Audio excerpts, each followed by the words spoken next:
요즘 자영업이 어렵다 하는데 맞습니다. 어려운 거 맞아요. 최저임금도 상승했고 경기가 악화되면서 매출도 감소했고 여러 가지 악재들이 많이 끼면서 사실 지금 자영업이 굉장히 힘든 거는 사실입니다. 만약에 네가 20대로 다시 돌아가서 그래도 장사할래? 라고 한다면 저는 한다고 할 것 같아요. 일단 장사는 내가 노력한 만큼 결실이 나오기 때문에 그게 굉장히 매력적인 것 같고요. 내가 뭔가를 기획하고 실행하고 결과까지 바로 나오기 때문에 만족할 만한 결과가 나왔을 때 성취감도 굉장히 크고요. 대신 장사는 본인의 책임이 따르죠. 결과가 좋지 못했을 때 진짜 많이 위험합니다. 굉장히 자유롭죠. 왜냐하면 위에서 누가 뭐라 할 사람도 없고, 근데 그만큼 책임감이 더 따른다는 거. 그래서 오늘은 제가 창업을 하시려는 분들에게 제가 10년간 장사하면서 겪었던 시행착오나 아니면 또 노하우 같은 게 있으면은 조금 나눠보면은 좋지 않을까 싶어서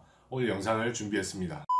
제가 배달업을 하고 있기 때문에 배달 음식업을 예를 들어서 한번 말씀드려 볼게요. 일단 창업을 준비하고 아이템을 정했다. 내가 피자를 하던 치킨을 하던 그 자기만의 아이템이 나왔잖아요. 정말 그 아이템으로 잘 되는 가게에서 최소 3년은 일해봐라. 경험 없이 뭔가를 한다는 것은 굉장히 위험합니다. 장사를 한 번도 해보지 않은 사람이 매장을 오픈해가지고 장사하다가 잘 안 되는 경우를 주위에서도 숱하게 봤고요. 사실 장사를 할 때 그 가게 시스템, 어떠한 장사를 함에 있어서 배울 만한 시스템을 배우는 데는 1년이면 충분합니다, 사실. 1년 딱 해보면 이 집이 이렇게 해서 이렇게 이런 시스템으로 돌아가는구나 라는 걸 파악하는데 1년이면 충분해요. 넘치죠. 근데 왜 제가 3년을 하라 하느냐? 1년은 그냥 그렇게 흘러갈 수도 있어요. 이 매장이 준비해놨는 그 시스템에서 그냥 그렇게 갈 수도 있는데 시대가 지금 굉장히 빠르게 변하죠. 한 3년 정도를 있어 보면 그 사장님이 위기가 왔을 때 아니면 시대적 변화가 왔을 때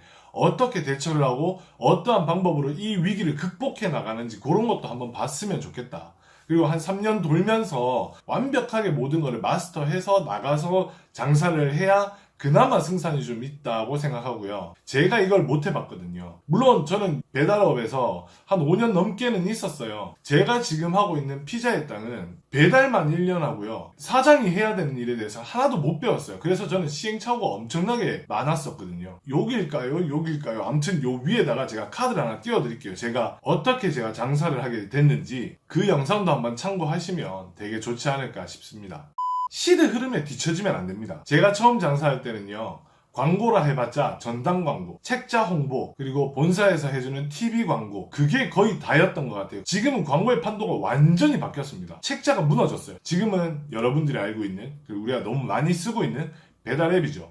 2G 핸드폰에서 3G 핸드폰으로 넘어오면서 안드로이드가 나오고 다 스마트폰으로 바뀌다 보니까 앱으로 주문하고 결제하고 받아볼 수 있는 시대가 온 거죠. 처음에 배달의 민족이 나왔을 때 주변 사람들이 굉장히 무시하는 걸 많이 봤어요. 무슨 저걸로 누가 주문을 하냐. 아직 한참 멀었다. 전단 보고 주문을 하지 누가 핸드폰으로 찾아서 주문을 하느냐. 근데 저는 인터넷이나 SNS 등을 보면서 이거 젊은 친구들은 이제 앞으로는 배달의 민족으로 다 하겠다 라는 생각도 들었고 지금처럼 될 거라고 확신이 드는 거예요. 그래서 그때부터 배달의 민족 광고에 힘을 싣기 시작했죠. 배달의 민족에서 먼저 선점을 했어요. 이게 어떤 경우가 있느냐면요. 지금 배달의 민족을 지금에서야 들어오시는 사장님들은 그 먼저 시작했던 사람들을 따라가기가 굉장히 힘듭니다. 저는 그때 미리 배달의 민족에 투자를 했던 게 굉장히 저한테는 큰 도움이 됐다고 생각하고 그걸 보면서 이거 장사도 진짜 하루하루 다르게 바뀐다. 소비자들의 성향이 바뀌면 그거에 맞춰서 우리도 바꿔야 된다. 이거 시대에 절대 떨어지면 안 되겠다. 도태되면 안 되겠다. 이렇게 얘기 드리고 싶고요. 그리고 이거는 굉장히 호불호가 갈릴 수 있는 주제인데요. 음식업을 한다면 자신의 음식이 무한한 자신감이 있지 않은 이상 저는 가능하면 개인 장사보다는 프랜차이즈를 먼저 경험해보라고 하고 싶어요. 프랜차이즈는 모든 시스템이 갖춰진 상태에서 자기 장사가 시작되는 거잖아요. 그래서 거기에서 한번 해보고 자기가 더 해보고 싶은 거 그때 연구도 해보고 뭐도 해보고 나중에 개인 장사로 돌리는 거는 본인의 선택이지만 처음부터 개인 장사를 하는 거는 저는 조금 반대거든요. 이 개인 장사와 프랜차이즈의 그 장단점이나 차이점이나 그런 거는 제가 조만간 영상을 하나 다시 만들어서 올리도록 할게요. 제가 10년간 장사하면서 크게 아팠던 적이 한두 번 정도밖에 안 되는 것 같아요. 좀 더 정확하게 말하면 제가 죽을 정도로 아파서 매장에 못 나간 게 한두 번밖에 안 된다는 말입니다.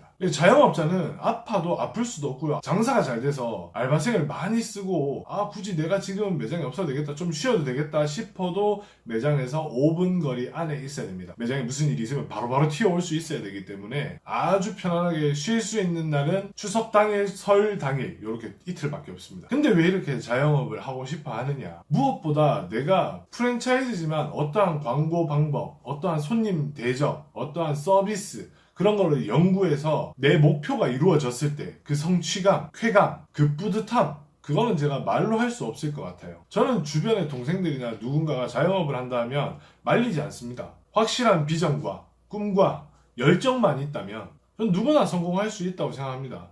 이미 자영업이 포화 상태라는 얘기를 많이 하죠. 반대로 생각해보면요, 대한민국 어디에도 경쟁 없는 것은 없습니다. 지금 뭐 다들 자영업이 어렵다고 하지만 창업을 생각하고 계신 분들이 모두 용기 내셨으면 좋겠고요.